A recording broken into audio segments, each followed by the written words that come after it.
कहानी की शुरुआत एक पुरानी रियासत से होती है। बादशाह फरीदुद्दीन का दिल भी उसके तख्त की तरह बड़ा था, लेकिन उसका दिल अपनी लाडली बेटी शहजादी नूर के लिए खाली था। शहजादी नूर खूबसूरती में अपनी माँ की तस्वीर थी, लेकिन उसकी असल खूबसूरती उसके दिल में थी। एक दिल जो हर वक्त उन लोगों के दर्द में डूबा रहता था जो उसकी दुनिया में नहीं थे। शहजादी का हर दिन रियासत के गरीबों के साथ गुजरता था। उसे कभी खुशी नहीं मिलती थी, चाहे उसके पास कितना भी मालो दौलत हो, क्योंकि वो समझती थी कि उसका दिल उन गरीबों से जुड़ गया है। उसके पास दुनिया की हर चीज थी, लेकिन फिर भी वो कुछ खो चुकी थी। वो एक लफ्ज का दर्द समझती थी, तन्हाई। एक दिन सैफ नाम का एक दर्जी, जो गरीब था लेकिन उसके हाथ में सिलाई का जादू था, जुलेखा के दरवाजे पर आया। उसकी आंखों में एक गहरा दर्द था, जैसे पुरानी कहानियां अपनी जबान ढूंढ रही हों। उसने शहजादी के लिए दिल से बनाया हुआ कपड़ा पेश किया। वो कपड़ा सिर्फ एक सिलाई नहीं थी, उसमें उसकी पूरी जिंदगी छुपी थी। शहजादी का दिल उस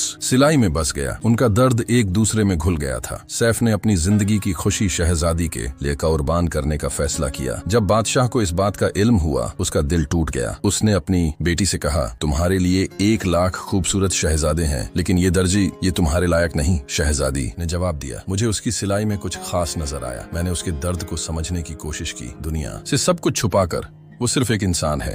आप सिर्फ बादशाह हैं, मैं इंसान हूँ।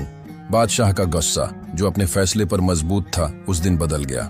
उसने शहजादी को जिंदगी का सबसे मुश्किल फैसला दिया। अगर तुम अपनी खुशी के लिए उस दर्जी के साथ चली जाओ, तो मैं तुम्हें कभी वापस नहीं बुलाऊंगा। तुम्हें अपना रास्ता खुद बनाना होगा। शहजादी का दिल टूट गया। एक ऐसी दुनिया में जहां उसके पास सब कुछ था, फिर भी वो अपनी खुशी के लिए अपने बाप से जुदाई का रास्ता अपनाती है। जब शहजादी सैफ के साथ जिंदगी के सफर पर निकली, वो समझ गई कि असली खुशी और मोहब्बत दुनिया के माल से नहीं, अपनी जिंदगी के हक में किए गए फैसलों से मिलती है। उनके दरमियान का सफर, जिसमें दर्द, कुर्बानी और वफा थी, उन्हें एक नई जिंदगी देने वाला था। लेकिन कुछ महीनों बाद बादशाह को अपने फैसले पर ऐसा पछतावा हुआ कि उसने शहजादी की कहानी को अपने दिल में समझने की कोशिश की। फिर एक दिन बादशाह ने अपनी बेटी की तरफ हाथ बढ़ाया और कहा, मैं अपनी बेटी को इस रियासत का ताज दे सकता हूँ, लेकिन उसकी खुशी की अहमियत ज्यादा है। तुम दोनों को मेरी दुआ मिलेगी, बस अपना हक पहचानना।